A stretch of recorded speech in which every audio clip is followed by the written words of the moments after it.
नमस्कार, मैं रचना शर्मा। चढ़ती कला टाइम टीवी देख रहे हैं सभी दर्शकों का स्वागत करती हूं। आप देख रहे हैं हरियाणा के समाचार। समाचारों की शुरुआत से पहले एक नजर आज की मुख्य सुर्खियों पर।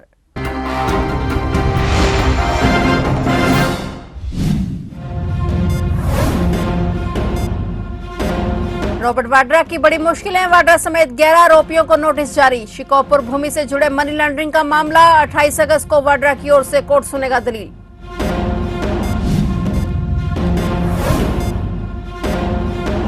हरियाणा के हर गांव में चलेंगी रोडवेज बसें, परिवहन मंत्री अनिल विज ने किया बड़ा ऐलान। रोडवेज विभाग के सभी अधिकारियों को निर्देश जारी।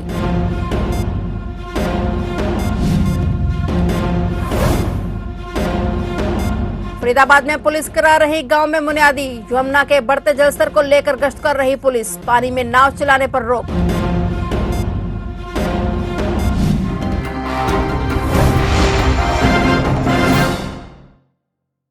और अब समाचार विस्तार से। मानेसर लैंड डील मामले से जुड़े मनी लॉन्ड्रिंग केस में कोर्ट ने व्यवसायी रॉबर्ट वाड्रा समेत कई अन्य आरोपियों के नोटिस देने की कार्रवाई की है और दिल्ली स्थित रामजन्मभूमि कोर्ट ने प्रवर्तन निदेशालय की ओर से दाखिल चार्जशीट पर संज्ञान लेने से पहले वाड्रा समेत 11 लोगों के नाम नोटिस जारी किए हैं। कोर्ट ने कहा कि चार्जशीट पर विचार करने से पहले संबंधित पक्षों की दलीलें सुनी जाएंगी। अगली सुनवाई 28 अगस्त को की जाएगी। इस सुनवाई के दौरान वाड्रा की ओर से अपना पक्ष अदालत के समक्ष रखा जाएगा। ईडी ने इस मामले में रॉबर्ट वाड्रा और उनकी कंपनियों के खिलाफ मनी लॉन्ड्रिंग की जांच के बाद 37 करोड़ 64 लाख रुपए की 43 संपत्तियों को अटैच किया है। आरोप है कि मानेसर के साथ लगते गांव शिकोपुर में वर्ष 2008 में 3.53 एकड़ जमीन की अवैध तरीके से खरीद की गई थी। ईडी की चार्जशीट में कहा गया कि यह अवैध लेन देन वाड्रा द्वारा नियंत्रित कई कंपनियों के नेटवर्क के माध्यम से किया गया था।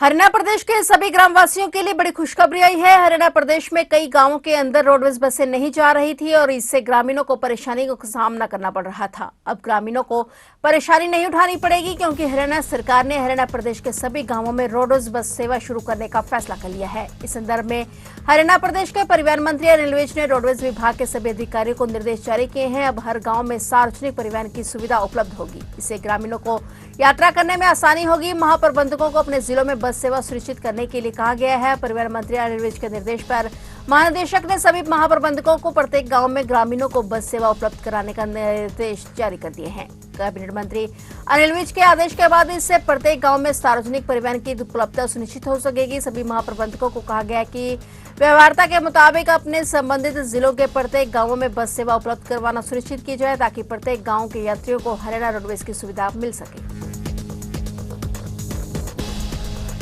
फरीदाबाद में यमुना नदी के बढ़ते जलस्तर को देखते हुए छैंसा थाना पुलिस ने तैयारियां शुरू कर दी हैं और पुलिस के द्वारा यमुना के किनारे बसे गांवों के नंबरदारों के माध्यम से मुनादी कर लोगों को सचेत किया जा रहा है। हालांकि अभी तक यमुना के बढ़े हुए जलस्तर से किसी प्रकार का कोई नुकसान नहीं हुआ है, लेकिन लगातार बारिश होने की संभावना है तो पानी का जलस्तर बढ़ेगा। इसी बढ़ते जलस्तर को देखते हुए पुलिस ने सुरक्षा को लेकर अपनी तैयारियां शुरू कर दी हैं। जलस्तर बढ़ने पर नदी के किनारे बसे गाँव में हालात काफी मुश्किल हो जाते हैं। ऐसे में यहाँ के लोगों को पहले ही सचेत किया जा रहा है। जल सत्र को लेके हमने सभी गांवों को जो इसके साथ जमुना के साथ लगते हैं उनको सबको नंबरदार सरपंचों को सूचित कर दिया गया है और जितने भी यहाँ किसान हैं उनको सबको हमने बता दिया है। और आज भी मैं इस राउंड पे हूँ और मैंने आज जितने भी यहाँ आसपास के जो पशु चराते हैं उनको और जो खेतों में काम कर रहे हैं किसान हैं उनको सबको हिदायत दे दी भाई ये पानी थोड़ा सा जल सत्र है, बढ़ने की अगर गुंजाइश होगी। अब पुल ऊपर लेवल तक चल रहा है तो अगर कोई ऐसी अनहोनी ना हो से पहले सबको सूचित कर दिया। एनडीआरएफ टीम वगैरह तैयार हैं पूरे तरीके से? जो प्रशासन की सभी प्रकार की तैयारियां ऑफिस से कह के और करवाई गई है। करनाल पहुंचे विधानसभा स्पीकर हरविंदर कल्याण और हरियाणा के जेल मंत्री अरविंद शर्मा ने कहा कि प्रधानमंत्री नरेंद्र मोदी द्वारा किसानों के खाते में 20वीं किसान सम्मान निधि योजना के तहत किस्त दी गई है। लोगों ने इसका स्वागत किया है और उन्होंने कहा कि प्रधानमंत्री नरेंद्र मोदी ने कहा है कि 12 से 13 करोड़ से भी ज्यादा किसानों के डायरेक्ट पैसे दिए गए हैं। 4.25 लाख करोड़ किसानों को रुपए दिए गए हैं। किसान सम्मान निधि की 20वीं किस्त थी और बहुत जोश के साथ लोगों ने इसका स्वागत किया है। आप देखेंगे इस 20वीं किस्त में माननीय प्रधानमंत्री जी ने बताया कि आप देखें 12-13 करोड़ से भी ज्यादा किसानों के खाते में डायरेक्ट जो है ट्रांसफर है। ये 4.25 लाख करोड़ रुपया जो है अभी तक ट्रांसफर हो चुका है। और सबसे बड़ी बात यह एक भी किस्त माननीय प्रधानमंत्री जी के नेतृत्व में एक भी किस्त टूटी नहीं है कहीं भी। और माननीय प्रधानमंत्री जी से आप समझ सकते हो कितना प्यार प्रेम किसानों से माननीय प्रधानमंत्री जी करते हैं।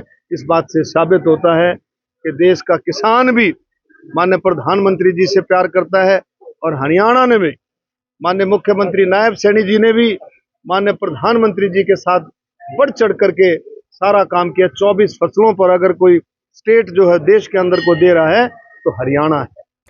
कालका स्थित ऐतिहासिक श्री काली माता मंदिर में राज्यसभा सांसद कार्तिकेय शर्मा एवं कालका की विधायक शक्ति रानी शर्मा ने मंदिर में भूमि पूजन और मंदिर के नवीनीकरण कार्य का शुभारंभ हवन पूजन से किया। इस दौरान उन्होंने सभी क्षेत्रवासियों की सुख समृद्धि की मां से प्रार्थना की। सांसद कार्तिकेय शर्मा ने कहा कि वह धन्यवाद करना चाहते हैं मुख्यमंत्री नायब सिंह सैनी का, हरियाणा सरकार का, जिन्होंने हमारे निवेदन पर और लोगों की डिमांड पर इस कार्य को शुरू करवाने का काम किया। लोगों को उम्मीद है कि जल्द ही एक भव्य मंदिर का निर्माण होगा। वहीं विधायक शक्ति रानी शर्मा ने कहा कि मंदिर का नवीनीकरण न केवल धार्मिक आस्था को सुदृढ़ करेगा बल्कि यहां आने वाले श्रद्धालुओं को बेहतर सुविधाएं भी प्राप्त होंगी।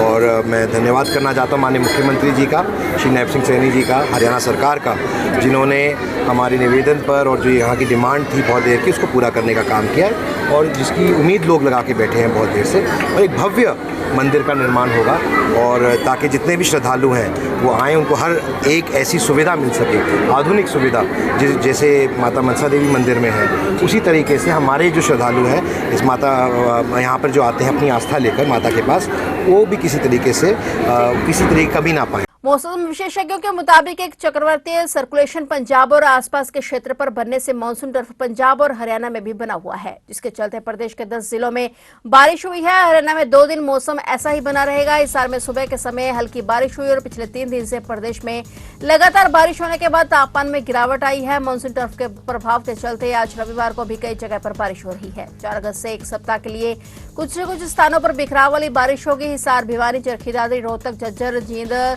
में कई जगह पर अच्छी हल्की बारिश हुई है। मौसम विभाग के मुताबिक जुलाई महीने में सामान्य से अधिक बारिश दर्ज की गई है। अगस्त महीने की शुरुआत भी बारिश से ही हुई है। इस पूरे महीने में अच्छी बारिश की संभावना जताई गई है। वहीं हिसार समेत प्रदेश के कई जिलों में काले बादल छाए हुए हैं। सुबह करीब 4 बजे से 7 बजे तक बूंदाबांदी होती रही। हिसार में 7.2 mm बारिश हुई और तेज बारिश के बाद लोगों को उमस और गर्मी से राहत मिली है।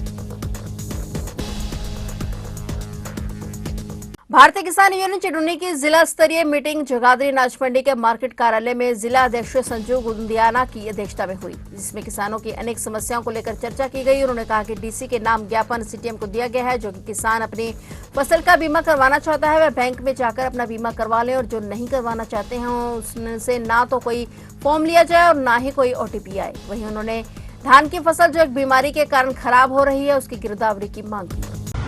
आज भारतीय किसान यूनियन चिड़ुन्नी की मासिक बैठक जगाधरी अनाज मंडी में हुई, जिसमें कमेटी विस्तार को लेकर और कई किसानों की समस्याएं सुनी गई और एक मांग पत्र डीसी महोदय के नाम दिया गया, जिसमें जो नई पॉलिसी सरकार ने जारी की है फसल बीमा योजना में, प्रधानमंत्री फसल बीमा योजना के तहत जिस किसान ने अगर हमने अपनी फसल का बीमा नहीं करवाना तो उसके लिए एक नई गाइडलाइन जारी कर दिया कि हमने एक लेटर बैंक में देना पड़ेगा और उस लेटर के बाद जब बैंक वाले उसको फीड करेंगे, जब उसको अपने कंप्यूटर में फीड करेंगे, उसके बाद एक ओटीपी किसान के पास जाएगा। अगर किसान वह ओटीपी बैंक को दे देगा तो उसका बीमा नहीं कटेगा, अगर नहीं देगा तो कट जाएगा।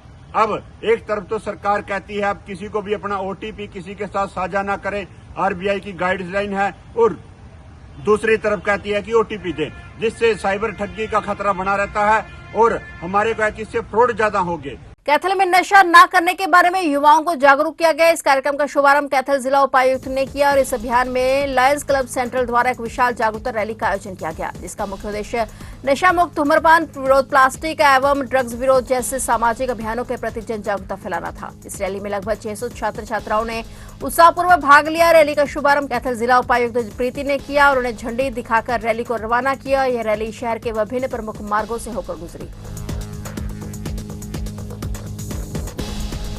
फिलहाल हरियाणा के समाचारों में इतना ही और नए समाचारों के साथ फिर से हाजिर होंगे। तब तक के लिए देखते रहिए चढ़ती कला टाइम टीवी।